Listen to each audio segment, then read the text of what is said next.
Meus irmãos, nós hoje chegamos em mais uma porção da Palavra de Deus no livro de Salmos e se você já observou nesse período de quarentena as oportunidades que eu tenho tido de pregar nos domingos matutinos, eu tenho utilizado para meditarmos nos Salmos. E eu tenho feito por um motivo bem objetivo, que é os Salmos eles são a expressão das nossas almas quanto às dificuldades e às lutas que a gente passa. E aqui nós temos um registro bíblico do sentimento, da luta e da dificuldade que homens e irmãos nossos tiveram no passado e foram registrados isso na palavra de Deus como palavra inspirada do Senhor para a nossa edificação. E hoje nós chegamos na porção do Salmo 6. Eu convido você a abrir sua Bíblia no Salmo de número 6. Essa porção, esse salmo, ele já vem destoando ou diferente daquilo que a gente observava nos últimos salmos, do Salmo 1 até o Salmo 5. O Salmo 6 ele já vem com uma oração diferente, um cântico diferente. Tá bom? Hoje nós damos início ao que nós chamamos dos salmos penitenciais, salmos em que o salmista ele se apresenta diante de Deus como um suplicante, aquele que reconhece sua falta, o seu pecado, e a gente vai observar o quão diferente ele é das demais porções, dos demais salmos que nós estudamos até aqui. E se você ainda não teve a oportunidade de ouvir, procure aí na lista das mensagens, você vai ter a oportunidade de ver as demais porções dos salmos que nós pregamos aqui. Salmo de número 6, a palavra de Deus nos diz assim: ao mestre de canto com instrumento de 8 cordas, salmo de Davi. Senhor, não me repreendas na tua ira, nem me castigues no teu furor. Tem compaixão de mim, Senhor, porque eu me sinto debilitado. Sara-me, Senhor, porque os meus ossos estão abalados. Também a minha alma está profundamente perturbada. Mas tu, Senhor, até quando? Volta-te, Senhor, e socorre-me. Salva-me por tua graça, pois na morte não há recordação de ti. No sepulcro, quem te dará louvor? Estou cansado de tanto gemer. Todas as noites faço nadar no meu leito de minhas lágrimas o alago. De tristeza os meus olhos se consomem, envelhecem por causa de todos os meus adversários. Afasta-os de mim, todos vocês que praticam iniquidade, porque o Senhor ouviu a voz do meu lamento. O Senhor ouviu a minha súplica. O Senhor acolhe a minha oração. Sejam envergonhados e fiquem extremamente perturbados todos os meus inimigos. Retirem-se num instante, cobertos de vergonha. Aleluia. Glória a Deus.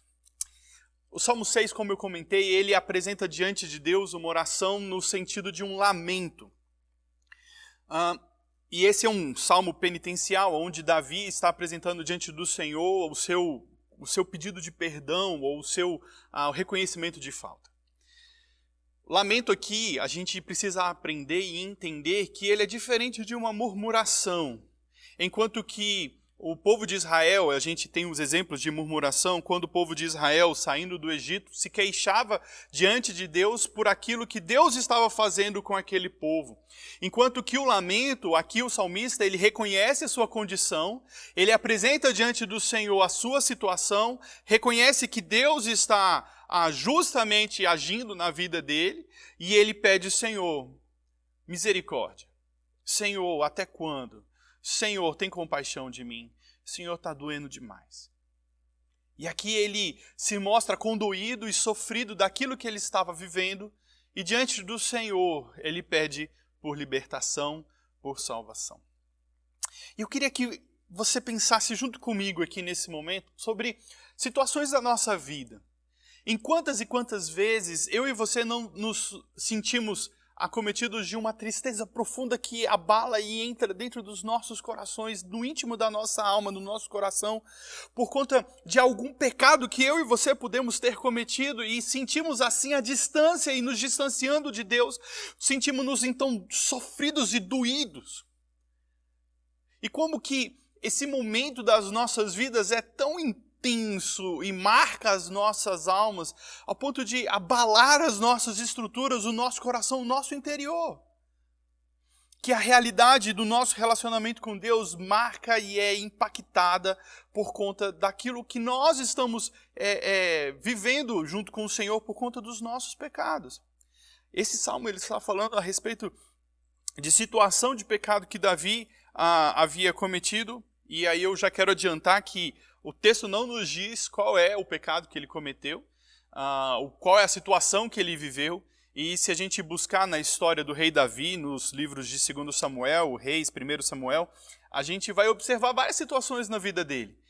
Esse salmo ele não foi um salmo daqueles quando escrito exatamente no momento em que ele estava vivendo a situação. Ele provavelmente é uma coletânea de salmos ou de um texto que ele escreveu a partir da memória do momento em que ele viveu anteriormente, e assim então ele registra aquelas orações que foram realizadas no passado depois de uma solução, ou depois de aquele momento já ter sido concluído.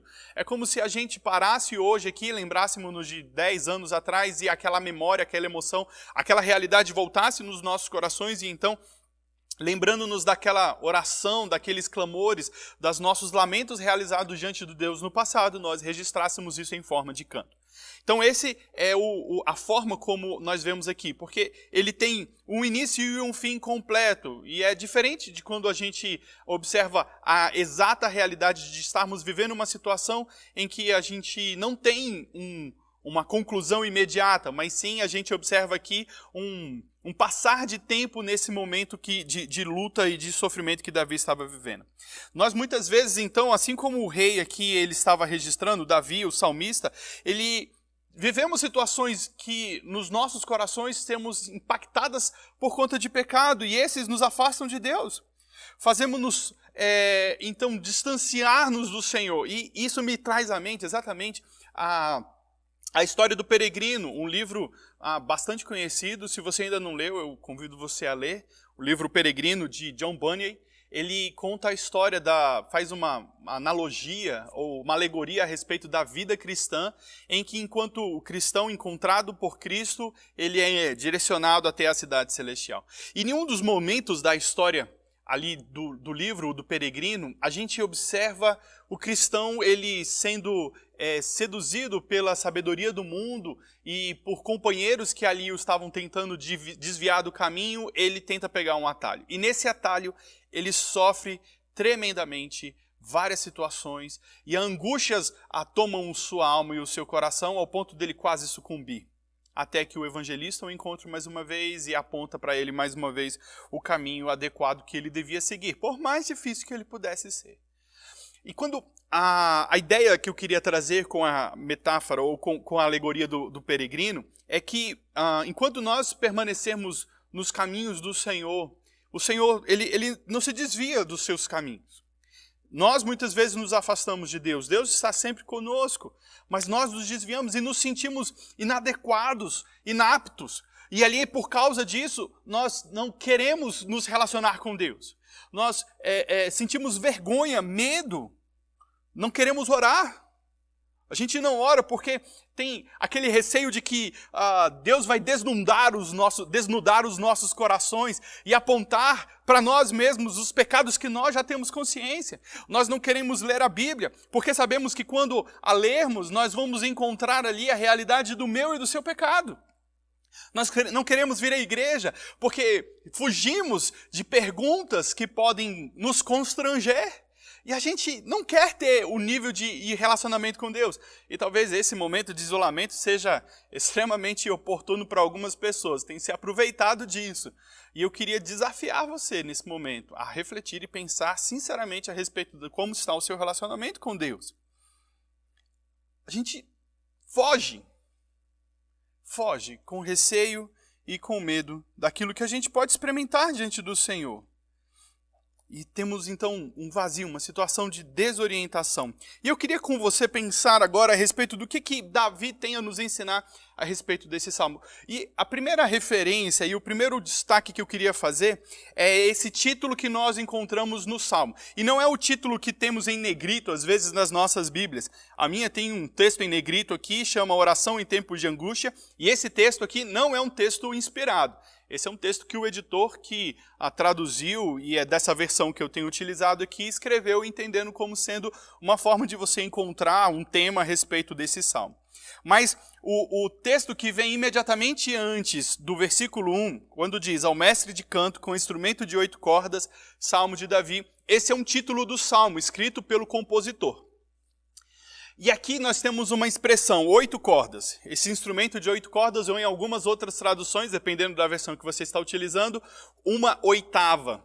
E aqueles que são músicos vai achar interessante isso. Davi escreveu e compôs esse salmo no sentido de que ele fosse cantado ou entoado uma oitava abaixo, num tom grave, expressando a solenidade que esse salmo deveria ser cantado.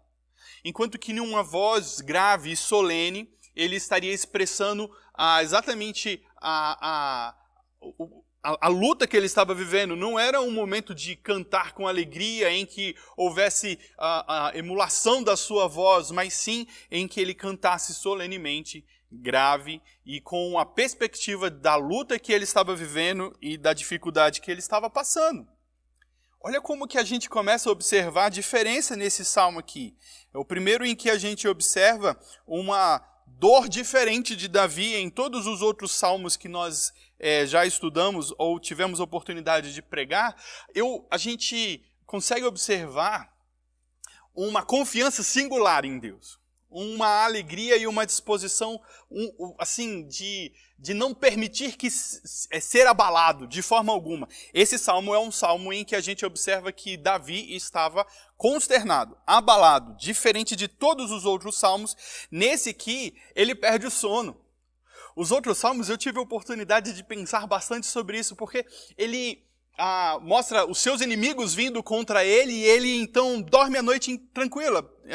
O Salmo 4 fala, em paz me deito e logo pego no sono. O Salmo 3 ele fala, eu me deito e pego no sono, acordo porque o Senhor me sustenta. No Salmo 5 ele dorme, mas quando ele acorda ele já está pronto. Fala o seguinte, Senhor, eu estou ainda passando por situação, mas ele consegue dormir a noite inteira. Nesse Salmo, Davi passa a noite inteira acordado. E eu queria que você me ajudasse aqui a, entendendo esse salmo aqui, perceber qual é a grande diferença nesse salmo, no Salmo 6, dos outros salmos, quanto à questão da paz e da tranquilidade de Davi. Nós temos muitas vezes aqui que lembrarmos da origem do sofrimento. Na primeira aula de escola dominical que a gente teve nessa forma de distanciamento, o pastor Adriano ele nos trouxe uma mensagem sobre a origem do sofrimento, como lidar com o sofrimento. E a gente tem 4 situações que podemos lembrar como a origem do sofrimento. E mais uma vez, se você não assistiu, ela está aí nas nossas listas de vídeo. Ele fala sobre o sofrimento como consequência da queda. Nós temos o sofrimento como a disciplina de Deus. Nós temos o sofrimento como pedagogia de Deus e nós temos o sofrimento como mistério. E aqui nós temos exatamente a situação do sofrimento de Davi sendo uma realidade de disciplina de Deus. Davi estava sendo disciplinado por Deus no Salmo 6. E Davi reconhecia isso. E olha como que a gente precisa observar a disciplina de Deus afligida sobre os seus filhos. Hebreus capítulo 12, versículo 6, nos diz que Deus disciplina aqueles quem ama, como o pai disciplina o filho a quem quer bem. E nós precisamos entender esse momento de dificuldade nas nossas vidas. Nós, como cristãos, não somos chamados a termos uma vida de bonança completa,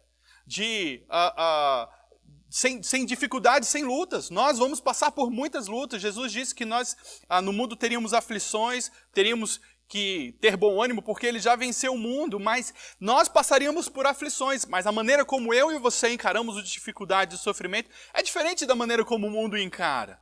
Nós temos que aprender e ter a oportunidade de viver diante do Senhor um momento de disciplina para o nosso crescimento, para o nosso aprendizado.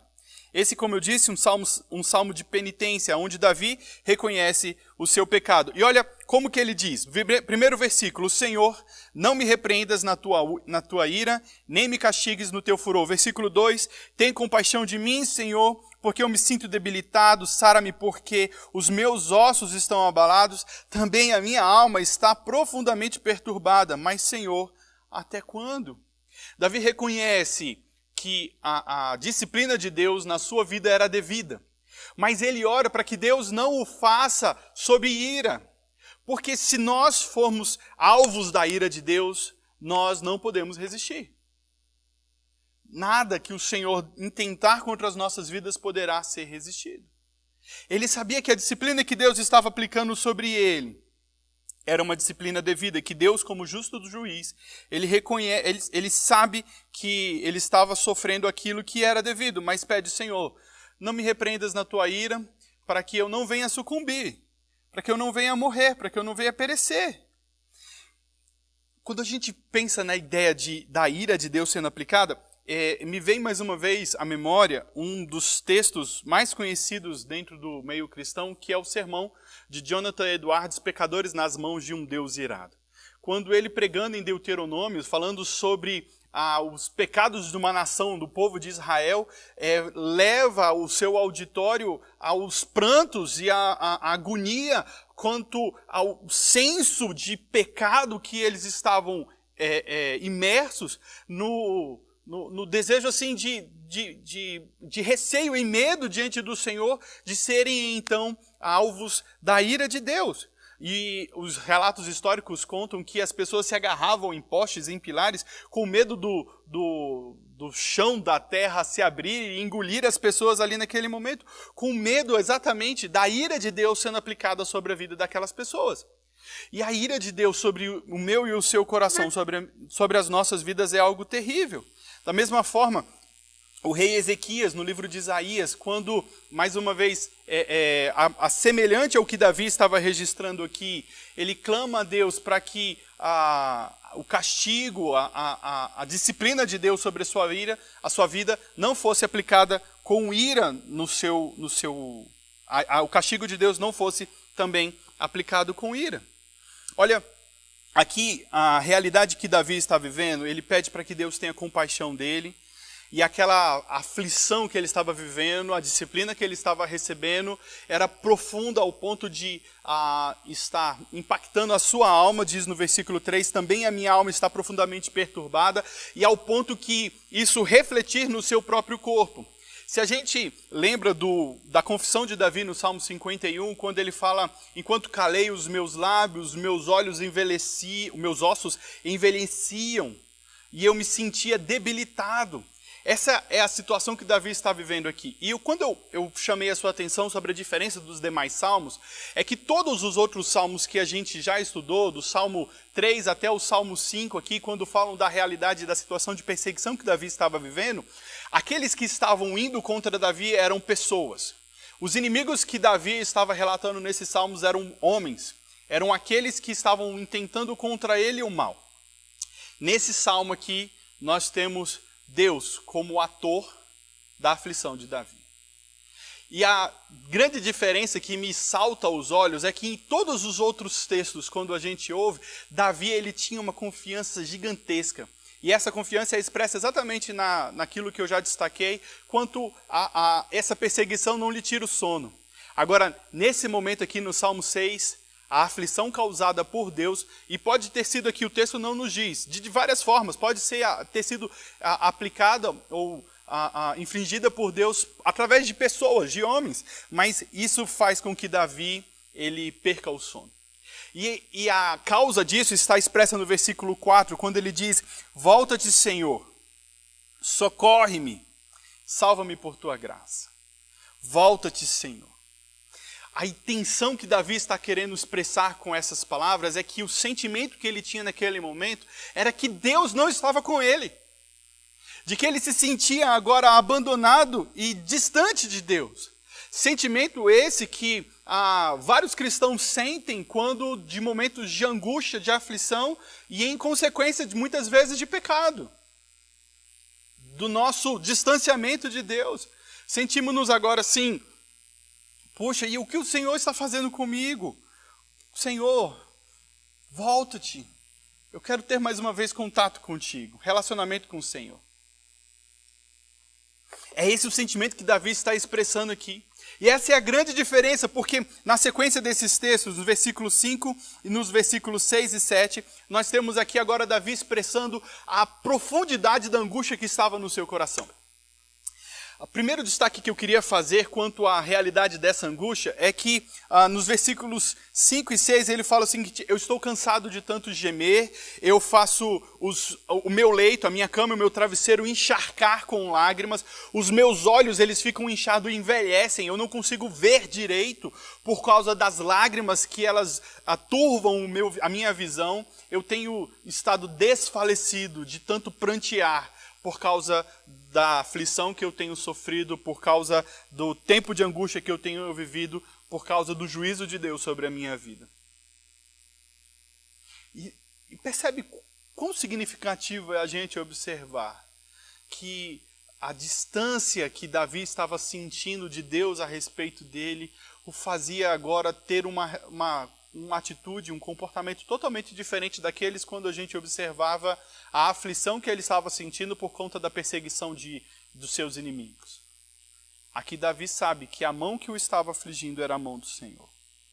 E ele clama por isso. Ele clama para que o Senhor viesse abreviar esse tempo. Isso está expresso no versículo 3, quando ele diz: Senhor, até quando? Até quando, Senhor, eu vou continuar sofrendo assim? Até quando, Senhor? E esse é o lamento que ele faz diante de Deus. Um destaque que eu queria fazer aqui é também nessa expressão, quando ele expõe diante do Senhor a sua alma, está no versículo 5, e eu inverti de propósito, falando das lágrimas e do pranto, de quando que ele tinha agora a sua noite perturbada. Ele diz assim: pois na morte não há recordação de ti, no sepulcro quem te dará louvor. Davi está dizendo para o Senhor: Pai, eu não tenho utilidade para ti se eu estiver morto. Eu quero ser útil para o Senhor mais uma vez. Se eu morrer agora por conta de toda essa aflição, por conta de todo esse luto, eu não terei como continuar te louvando, te adorando, te servindo, prestando ao Senhor culto. Eu não tenho utilidade morto para o Senhor, então restaura a minha saúde, restaura a minha vida, restaura o meu vigor. Restaura-me. E como que isso marcou meu coração quando eu estava lendo? Porque tantas vezes nós somos afligidos por conta de situações, enfermidades, lutas. E aqui eu não quero entrar na questão da origem disso, entendendo essas situações que a gente já elencou sobre a origem do sofrimento. Mas todos nós estamos sujeitos a situações de dor, de enfermidade, de dificuldade. E como que tanto o rei Ezequias, em Isaías, quanto Davi aqui, eles falam: Senhor, se eu estiver morto, eu não terei condição de te servir. Senhor, se eu estiver morto, eu não poderei te louvar. Senhor, eu não terei utilidade para ti nesse mundo se eu estiver morto. Pedindo para que Deus, então, abreviando o sofrimento, a luta, a enfermidade, viesse restaurar a vida do rei. Restaurar o coração deles.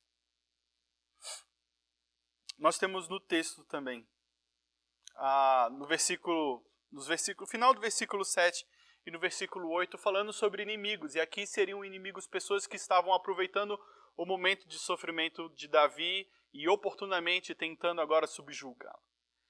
Como que nós ficamos suscetíveis quando estamos distantes de Deus, como nós ficamos suscetíveis às tentações, às lutas, às dificuldades, e oportunamente inimigos se levantam contra nós para tentar nos destruir.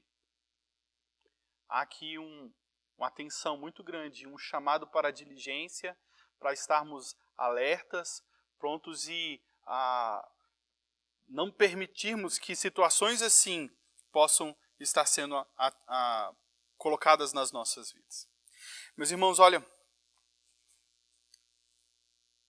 o que me chama muito a atenção aqui é que a distância que Davi estava sentindo do seu relacionamento com Deus o fazia sofrer profundamente.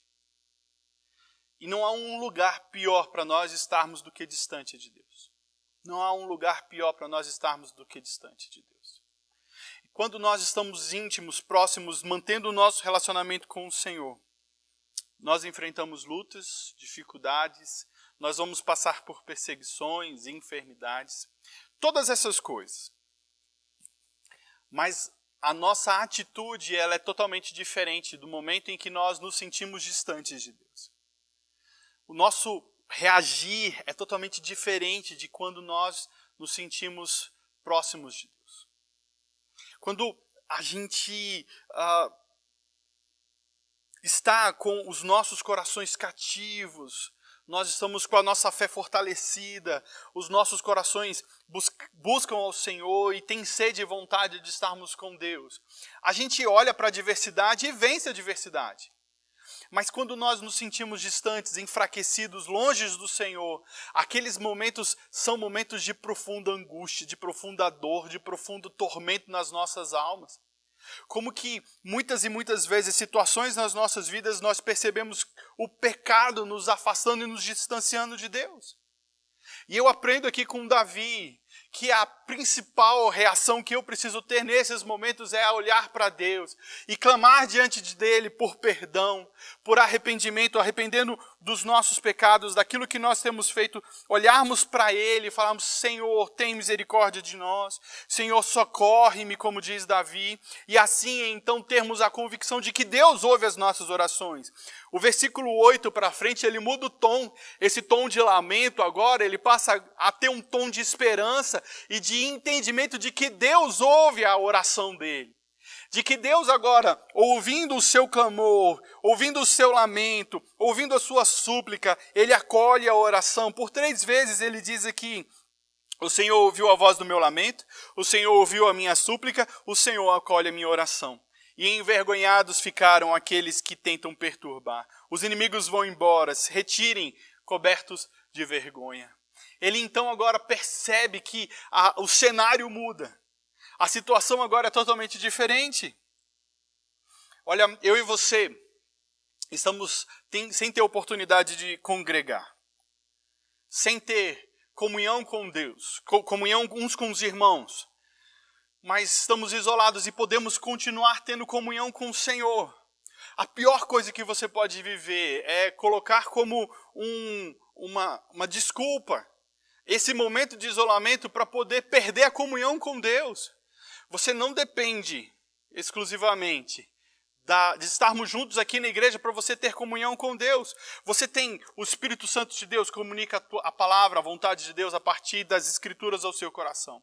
E você precisa buscar isso no Senhor, buscar do Senhor isso. E se você se sente hoje distante, afastado, eu te desafio, eu chamo você ao entendimento da reconciliação que eu e você precisamos ter com o Senhor, de reconhecer o nosso pecado, reconhecer a nossa condição, olharmos para a cruz, sabermos que Cristo na cruz do Calvário morreu por mim e por você, levando o meu e o seu pecado lá, e ali a gente tem em Cristo Jesus a oportunidade de nos reconciliar com o Senhor, confessarmos o nosso pecado e voltarmos para Deus.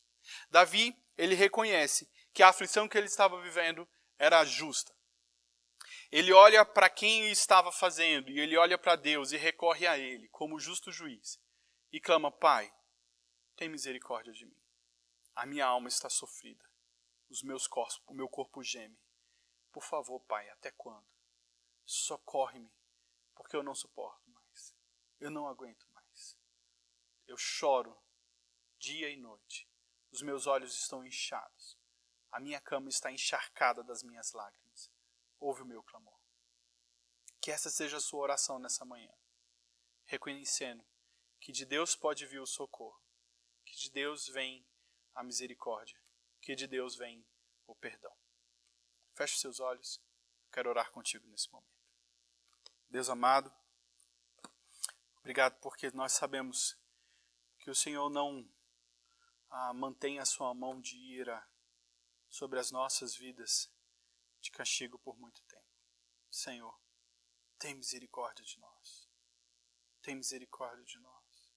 Tem misericórdia de nós, ó Pai. Os nossos corações estão aflitos. Nós clamamos ao Senhor por perdão. Queremos, ó Pai, diante de Ti confessar o nosso pecado. O Senhor conhece o íntimo e o coração de cada um dos meus irmãos. Ó Deus, diante de Ti nós queremos, sabendo que somos miseráveis e pecadores, clamarmos por misericórdia. Pai, não mantenha a sua mão de castigo pesada sobre nós por tanto tempo. Abrevia, Pai, esse tempo. Ó Deus, em nome de Jesus, nós clamamos. Queremos estar próximos de Ti. Deus, em nome de Jesus, nós clamamos. Perdoa o nosso pecado. Perdoa, Pai, a falta que temos cometido com o Senhor. Perdoa, Pai, a nossa falta de fé. Perdoa, ó Pai, as desculpas que temos dado e utilizado para não buscarmos o Senhor. Pai, perdoa-nos. Em nome de Jesus. Amém.